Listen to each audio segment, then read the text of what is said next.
The Gabrielle Studio.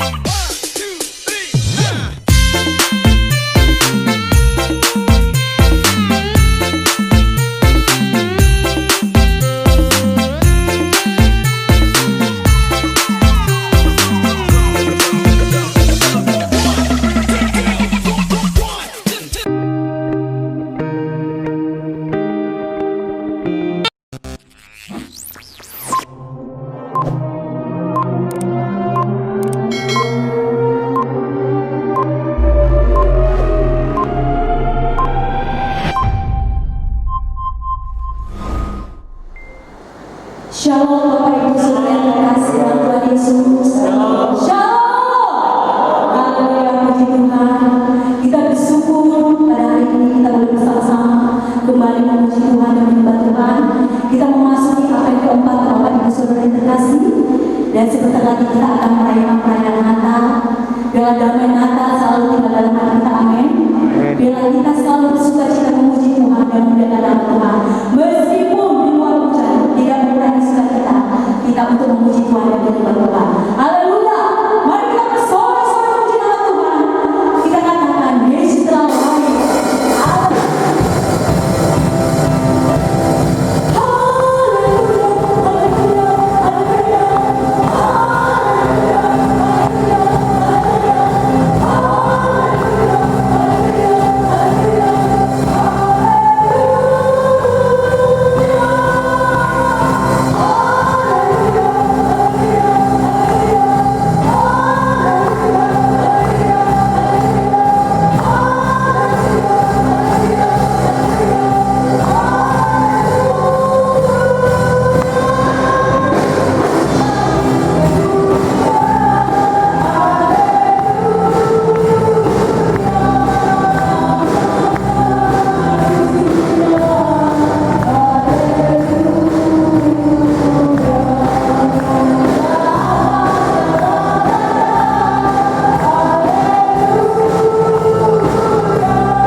Shalom, shalom.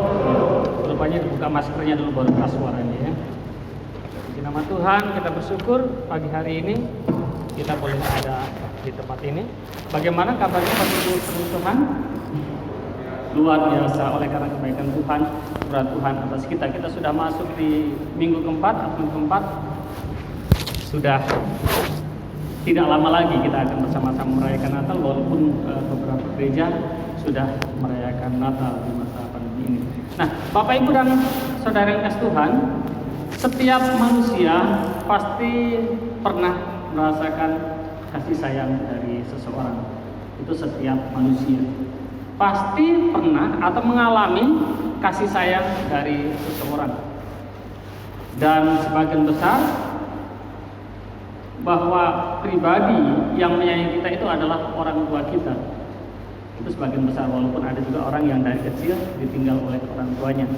Tetapi sebagian besar menyadari bahwa yang paling mengasihi kita, yang paling menyayangi kita itu adalah orang tua kita. Ibu kita yang sudah melahirkan kita, membesarkan kita, termasuk bapak kita yang sudah berjuang sedemikian rupa untuk membiayai hidup kita, sekolah kita, merawat kita ketika kita sakit dan sebagainya. Orang tua kita rasakan sebagai orang yang paling berjasa kepada kita.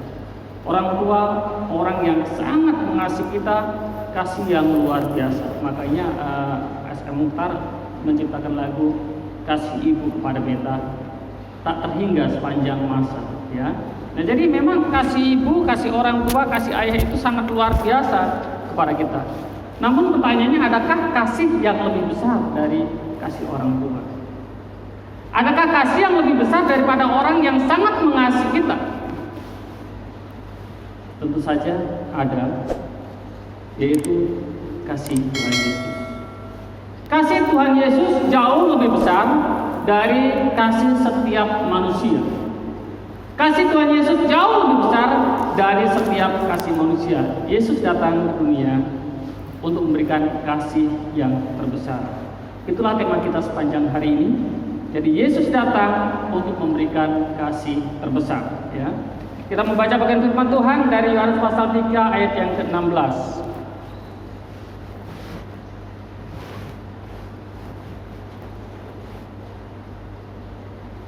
Yohanes pasal 3 ayat 16.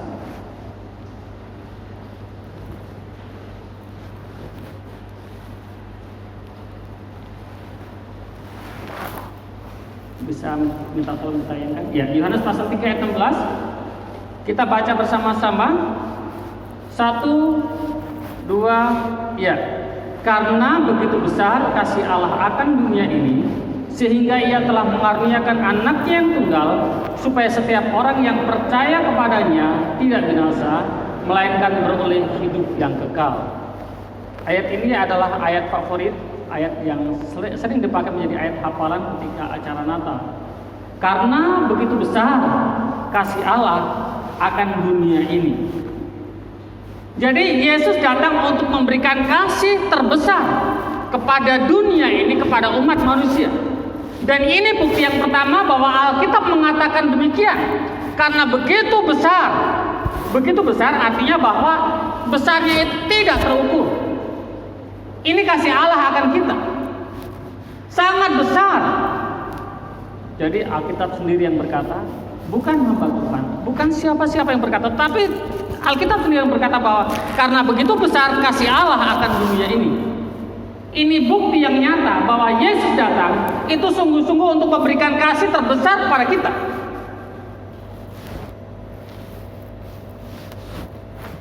Tetapi banyak orang tidak memahami seberapa besar kasih Tuhan Yesus kepada dirinya. Memang ketika kita merasa diberkati, kita dapat segera percaya bahwa kasih Tuhan itu begitu besar. Contohnya ketika usaha kita berhasil, orang berkata kepada kita, kasih Tuhan sangat besar ya kepada kita. Amin, benar.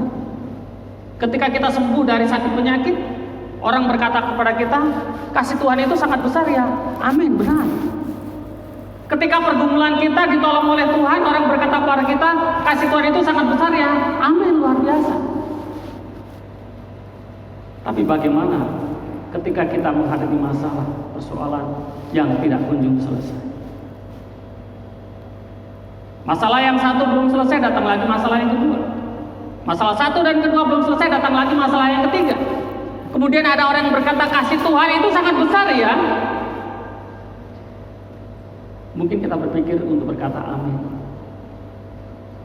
Karena kadang-kadang kita berpikir, masa ya kasih Tuhan yang begitu besar kok saya masih mengalami seperti ini?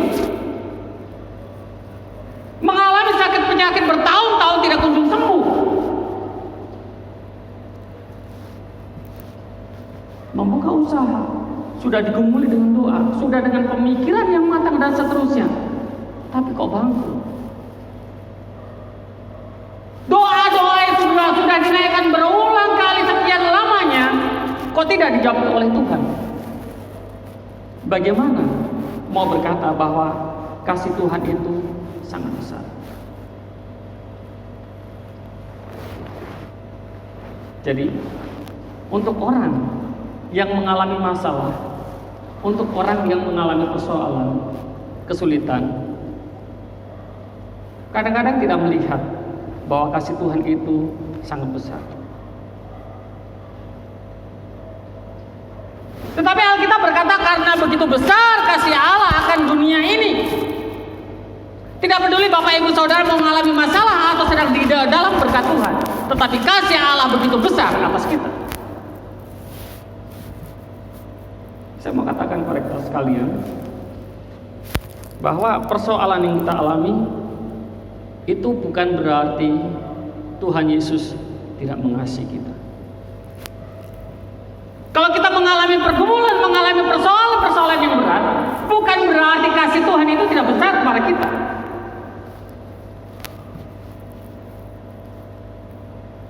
Karena kadang-kadang persoalan yang kita alami itu juga terjadi karena kesalahan kita. Lalu kita menyalahkan Tuhan. Karena kesalahan kita sendiri. Misalnya kita salah makan, kemudian kita sakit, kita menyalahkan Tuhan, kenapa Tuhan nggak pelihara kesehatan kita. Padahal kita hanya salah makan. Kita yang salah mengambil keputusan sehingga kita mengalami sesuatu yang tidak menyenangkan, kita salahkan Tuhan.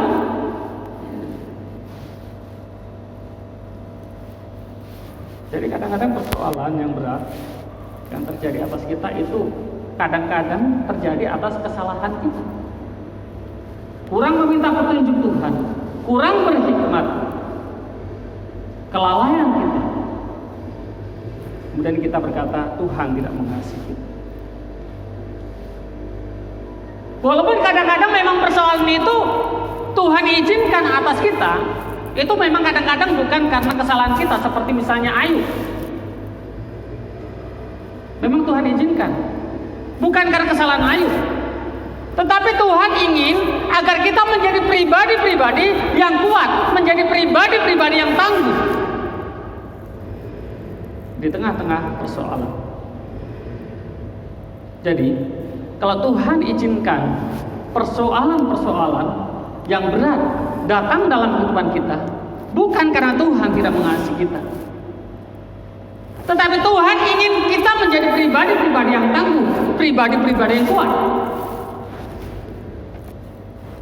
Karena Tuhan tidak mau anak-anaknya itu menjadi pribadi-pribadi yang lemah, menjadi pribadi-pribadi yang cengeng, menjadi orang yang hanya mau menerima sesuatu yang menyenangkan saja, tapi tidak pernah mau menerima sesuatu yang pahit. Banyak pengusaha yang harus bersakit-sakit dahulu untuk bisa meraih kesuksesan. Sedikit sekali mungkin bahkan tidak ada barangkali yang pengusaha yang tiba-tiba langsung sukses. Dia berjuang sedemikian rupa, berusaha sedemikian rupa. Makanya ada pepatah yang berkata berakit-akit dulu berenang-renang kemudian. Jadi Tuhan mengizinkan persoalan-persoalan yang berat justru karena Tuhan mengasihi kita, ingin agar kita menjadi pribadi yang kuat, menjadi pribadi yang tegar, menjadi pribadi yang hebat, bukan menjadi pribadi yang lemah.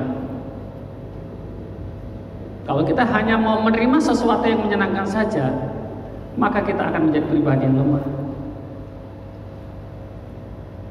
Paulus berkata bahwa bayi itu ya belum bisa makan makanan yang keras, tapi susulah yang menjadi makanannya, minumannya. Tetapi kemudian kalau orang dewasa, dia siap makan makanan yang keras. Tuhan ingin kita menjadi orang-orang yang dewasa di dalam Tuhan, sehingga Tuhan mengizinkan persoalan-persoalan yang terjadi atas kita.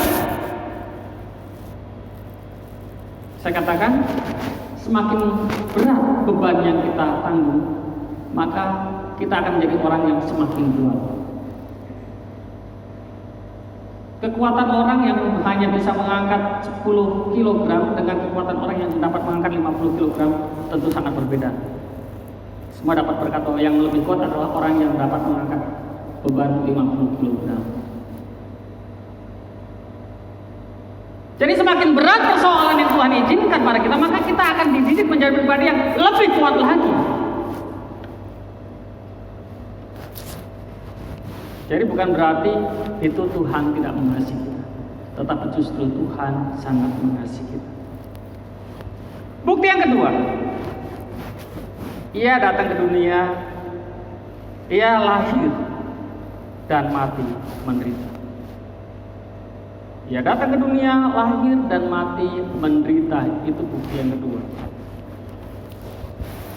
Lebih menyenangkan tentunya dari miskin kemudian menjadi kaya. Kalau dari kaya menjadi miskin itu sulit. Sehingga dulu ada tayangan televisi yang namanya tukar nasib kalau nggak salah ya, tukar nasib. Yang anak orang kaya itu dia dikirim ke kampung paling pelosok ya, yang tadinya dia pakai AC, segala fasilitas di kota ada, kemudian dia harus ke kampung, jangankan AC, kipas angin saja tidak ada karena memang listrik belum menyala. Jadi kipasnya pakai kipas sate, gerah luar biasa. Kalau di rumah biasanya itu memasak Indomie, tinggal ceklek ya, lalu sudah tinggal itu. Tapi di desa harus bikin api dulu pakai kayu. Harus bikin api pakai kayu. Boro-boro mau pesan online. Susahnya luar biasa, sulitnya luar biasa. Memang untuk dari yang tadinya kaya menjadi miskin itu sesuatu yang sangat sulit. Tetapi bagaimana dengan Tuhan Yesus? Tuhan Yesus tadinya dia ada di surga, tempat yang sangat menyenangkan, yang sangat dinantikan oleh semua orang, dengan fasilitas super VIP. Tapi dia datang ke dalam dunia dengan cara yang sangat sederhana. Makanya ilustrasi di awal saya katakan ini sesuatu yang tidak mudah, dari kaya menjadi miskin. Tuhan Yesus seperti itu. Dari tempat yang maha mulia dia datang ke tempat yang paling hina. Dari surga datang ke dunia, tempat yang paling hina. Sesuatu yang tidak mudah bagi Tuhan Yesus. Lahir di tempat yang sangat tidak layak, di kandang domba. Mati dengan cara yang sangat mengenaskan, disalibkan. Tetapi ini adalah bukti kasih Tuhan Yesus yang terbesar yang diberikan kepada kita. Dia datang ke dunia untuk memberikan kasih terbesar kepada kita. Rela meninggalkan surga yang mulia, rela meninggalkan fasilitas, rela meninggalkan kehormatannya.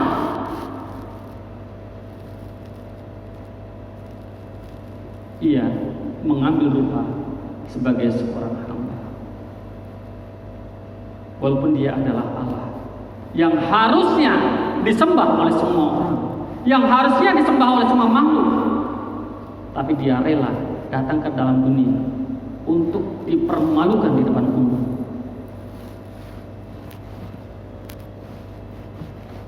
Berbeda dengan raja yang kemudian menjadi rakyat jelata atau bahkan menjadi pengemis. Tapi Yesus adalah raja dunia, bukan raja satu negara. Dia yang adalah dihormati oleh seluruh dunia, tapi datang ke dalam dunia, dia ditolak, mengalami penderitaan yang luar biasa. Tapi ini karena kasihnya yang begitu besar kepada bapak saudara sekalian. Tidak mudah ini dilakukan oleh Tuhan Yesus. Sehingga ketika dia di Taman Getsemani, dia berkata, "Ya Bapa, sekiranya boleh, biarlah cawan ini lalu daripadaku." Ketika dia berdoa sambil meneteskan keringat seperti tetesan darah, sambil gemetar. Dan Tuhan Yesus tahu itu sebelum dia datang ke dalam dunia, bahwa dia akan mengalami penderitaan sebesar itu. Tapi karena ia tidak mau, kita binasa. Karena kasihnya yang besar kepada kita. Yang ketiga. Yang pertama terbesar itu Alkitab menyatakan. Yang kedua buktinya itu bahwa ia datang ke dalam dunia, lahir dan mati menderita. Dan yang ketiga, ia menyelamatkan kita dari api neraka. Hanya kasih Tuhan Yesus yang mampu menyelamatkan setiap orang dari dosa. Hanya kasih Tuhan Yesus yang mampu menyelamatkan setiap orang dari ancaman api neraka. Kasih manusia sebesar apapun juga tidak dapat menyelamatkan manusia dari api neraka. Seorang penginjil tidak bisa menyelamatkan orang. Pendeta tidak bisa menyelamatkan orang. Hanya Tuhan Yesus. Penginjil dan pendeta adalah alat Tuhan. Tapi Tuhanlah yang menyelamatkan. Orang tua bisa menasehati anaknya, bisa mengarahkan anaknya untuk percaya kepada Tuhan Yesus, tetapi Tuhan Yesuslah yang menyelamatkan. Orang tua hanya dipakai sebagai alat. Karena kasihnya kepada manusia, ia menyelamatkan manusia dari api neraka. Tuhan Yesus tidak tega melihat umatnya, ciptaannya masuk dalam api neraka. Kita saja melihat anak kita luka sedikit, kita merasa sedih. Anak kita misalnya sedang duduk ya di tempat yang ramai, misalnya di rumah sakit atau apa-apa, kemudian tiba-tiba tersulut api rokok oleh orang yang di sampingnya, kita merasa sangat sedih. Kasihan, panas, kasihan. Apalagi masuk dalam api neraka. Sesuatu yang sangat mengerikan.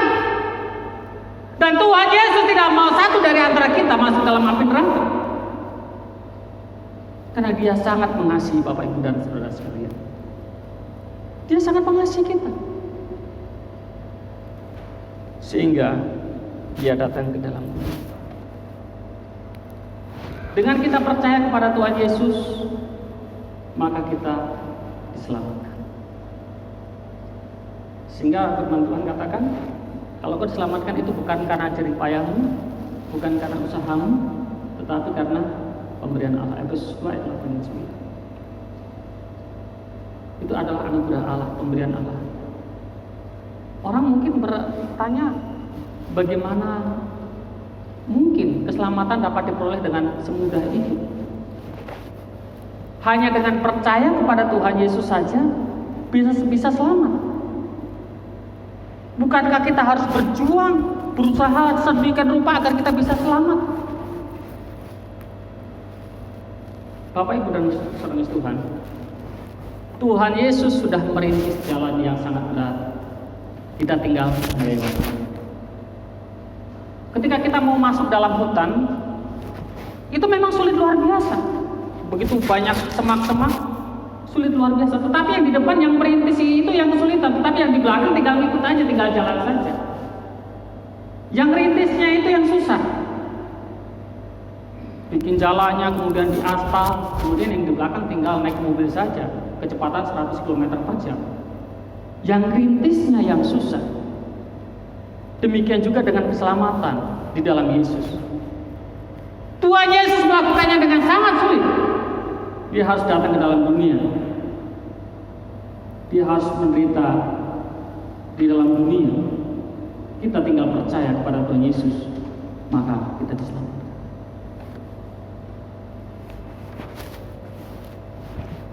Kasih Tuhan Yesus begitu besar kepada kita.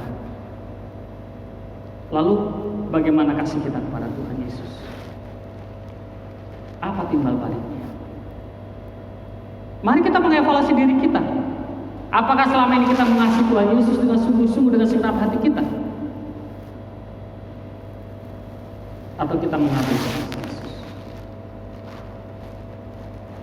Begitu besar kasih Tuhan Yesus atas kita sekalian. Mari kita respon firman Tuhan dengan menyanyikan betapa besar kasih-Mu Allah sehingga Tuhan kita. Bapak Ibu dan Saudara Tuhan, mari miliki kasih yang besar kepada Tuhan Yesus. Karena Tuhan Yesus sangat mengasihi kita. Sangat mengasihi kita. Dibuktikan dengan datang ke dalam dunia dalam keadaan sengsara. Mati dalam keadaan sengsara.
Kasih karunia daripada Allah Bapa, dari Tuhan Yesus Kristus dan persekutuan Roh Kudus memberkati, memelihara, menolong